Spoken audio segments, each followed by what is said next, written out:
O que exatamente é o ethos do guerreiro americano de Pete Hegseth? O secretário de Defesa Pete Hegseth enfatiza a prontidão militar e o ethos do guerreiro. Well, from day one at the Department of Defense, our overriding objectives have been clear. Restore the warrior ethos, rebuild our military, and reestablish deterrence. It all starts with restoring the warrior ethos. When President Trump asked me to take this job, he told me, well, one key thing, but really two. The first was, Pete, you're gonna have to be tough as shit.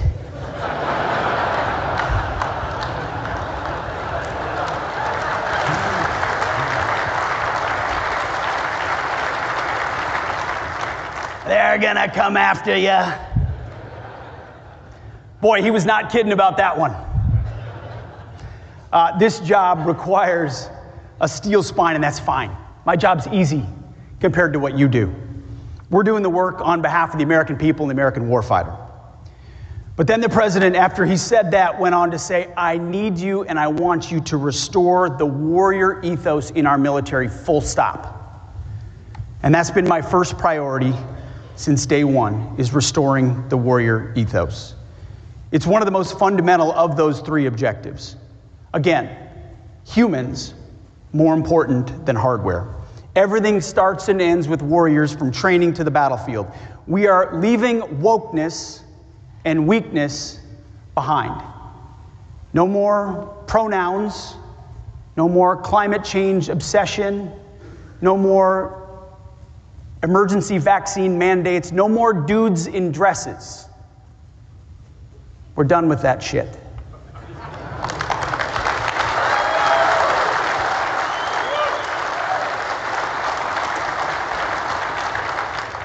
We're focused on lethality, meritocracy, accountability, standards, and readiness. That's why since Election Day, since President Trump was elected, recruitment and retention numbers are up historically. Attracting military service is something Americans have long been attracted to, but more so when they see leadership they want to follow. They want to be in disciplined formations that value them not for immutable differences, not for the color of our skin or gender, but because of honor and integrity and grit and patriotism. They want a meritocracy where they can work hard, make themselves better, kick ass, and rise up. They're looking for adventure, camaraderie, risk, danger. They want to push themselves and test themselves against others. They want to flourish in an environment that embraces hard work, discipline, and the warrior ethos. Special operators know a thing or two about all of those. I've experienced it firsthand across the world. I have had a chance to get up and do PT with the troops oftentimes when we're traveling. And some people think it's a novelty. It's not. It's always been a basic part of military service. You get up early, you get up, and you work out because we're going to be fit and we're not going to be fat. And even if the SecDef has a little bit of time to do it, every troop has an opportunity to do it. The problem is, it went from let's do PT with the troops to every special operations group in the world trying to smoke the SecDef. I find myself almost blacking out by the end of the workout and then having to hand out coins and try to stay right ways up. Appreciate that. You, this group, have long been the standard bearers of what it means to be an American warrior.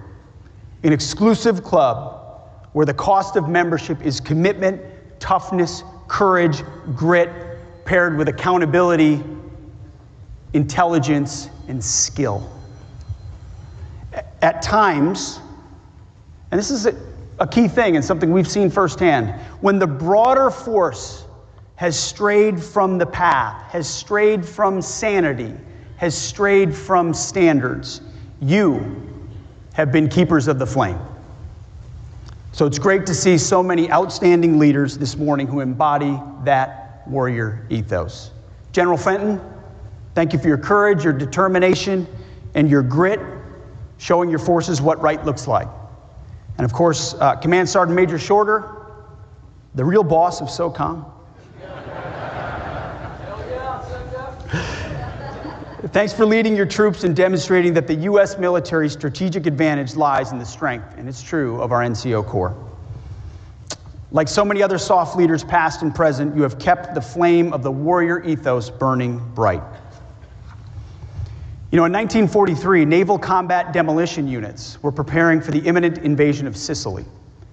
Lieutenant Commander Draper Kaufman compressed their physical training program into a demanding week known as Hell Week. Even with the demand to get many more sailors to the line more quickly, Lieutenant Commander Kaufman kept the standards high. Between 30 to 40% of students failed the program, but those who graduated were ready. Today, the standards remain high across special operations training programs, and I thank you for that. In fact, we're doing standards assessments across DoD, and we started at special operations, multiple accessions courses, and the report back from the Green Berets and the Army Rangers that we sent the Navy SEALs to those courses is standards still high, sir. We're heading out to other formations and basic courses to determine why those standards have dropped and to make sure they're raised. In this particular instance, it included the Navy's rigorous Basic Underwater Demolition School, or BUDS, which traces its roots to Lieutenant Commander Kaufman's training. As you know, it still features Hell Week. High expectations and high attrition. Soft, fat, easy, weak, mushy, and quitter are not the adjectives that attract these types of professionals. It's the opposite. And this will continue. We will never compromise. We cannot compromise on standards. Our standards will be high, and in combat formations, they will be gender neutral. Because the weight of a .155 round or a rucksack or a human being doesn't care if you're a man or a woman. All that matters is whether you are capable of executing that combat mission in front of you. I spent a lot of time in a town in Washington, D.C. where there's a deficit in one thing: common sense. I mean, that's why President Trump is so popular. That's why the American people responded. He leads with common sense. He's asked me to apply common sense. Our combat formations don't need to look like Harvard University. They need to look like killers, trained and skilled and prepared. The standards need to be high, and they need to be gender neutral, so that if you can do the job, you're in that formation, and if you can't, you are not. That is restoring the warrior ethos. And it's something we've seen across our formation that the troops are responding to. Morale, recruiting, retention, readiness, training, capabilities, responding to common sense and a back-to-basics approach. That's the warrior ethos. So we start there. Our second priority is rebuilding the military. And President Trump has declared and delivered on a generational investment, rebuilding our military much like Ronald Reagan did in the 1980s. Our goal is to put the best systems in the hands of our warfighters, because you, our warfighters, should never be in a fair fight. We're doing this by reviving our defense industrial base, reforming our acquisitions process, and rapidly fielding emerging technologies. Sure, Golden Dome for America is a part of that.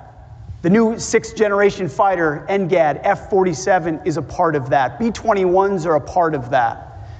But what we see today and what you see in your formations are the fielding rapidly emerging technologies, which are critically important, that help us remain the leader in the world for generations to come. Everyone here today, from SOLIC to the SOF Secretariat to SOCOM and every special operations network, has a role to play in rebuilding our military. Special operations forces have long operated like a tech startup. You're agile and nimble, lean and lethal.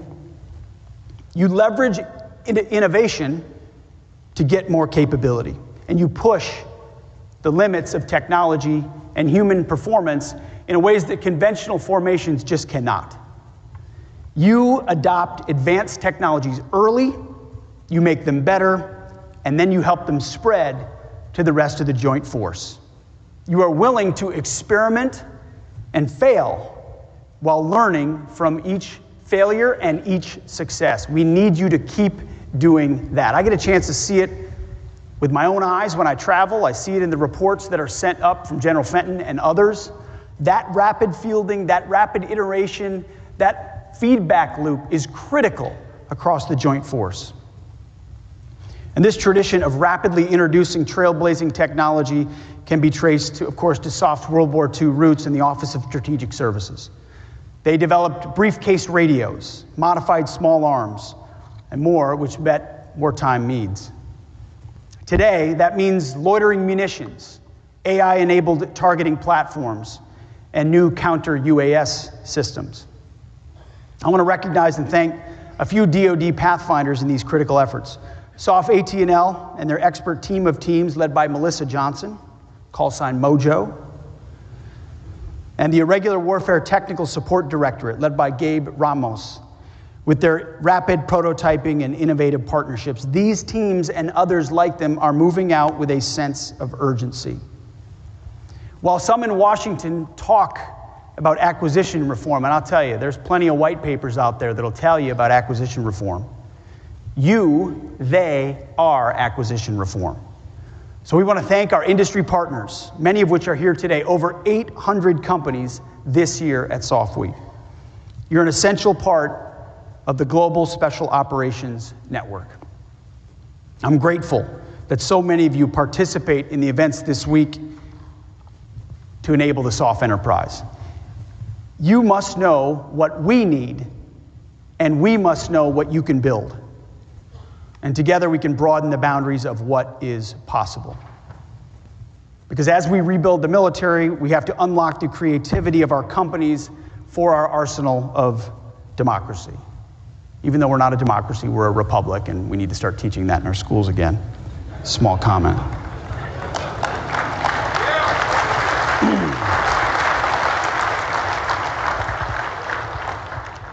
You know, it's the basic stuff they slip by us. The small lies they tell us, those are the ones that grow in the minds of young people who then turn around and don't love their country. A huge part of ensuring we have a room like this full in the future is ensuring our kids and grandkids know why America is such a special place. What our founders gifted us 250 years ago. There's a reason we're going to have a big old Army parade on June 14th of 2025. It's because what we celebrate in this country is a reflection of what we value. There are a lot of vapid things to celebrate, plenty of reality shows and garbage music and stuff on Netflix. How about we hold up our special operations community? How about we recognize the Army and the Marine Corps of the United States at 250 years, the sacrifice of those men who stood on bridges 250 years ago and said, "We will live free."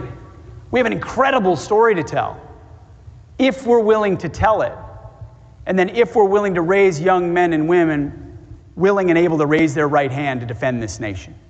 Never compromise on what you believe and why. You rose your right hand, you raised it to defend our country and the Constitution. Know the why and share it with your kids and grandkids. Encourage them to serve. It was one of the challenges of the book I wrote before I had this job, The War on Warriors. I was asking myself the same question. Do I want to serve in today's military given what has happened to it? And I can tell you 100 days in, watching our commander-in-chief, what he has been willing to do, the common sense he has applied, the courage he has shown, I look forward to having a military that I would proudly ask my kids to join. I've got a 14-year-old boy. I look out. He's my oldest, and 13-year-old and 12-year-old. I'm fighting right now to create the kind of formations, to provide the kind of platforms that would serve them, should they have the courage to do exactly what all of you have done.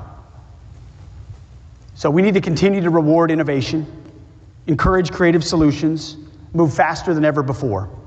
As General Fenton points out, threats evolve now in hours, not in years. In fact, I saw a report this morning on the plane here that demonstrated our enemies are adapting in a matter of hours, not in a matter of years.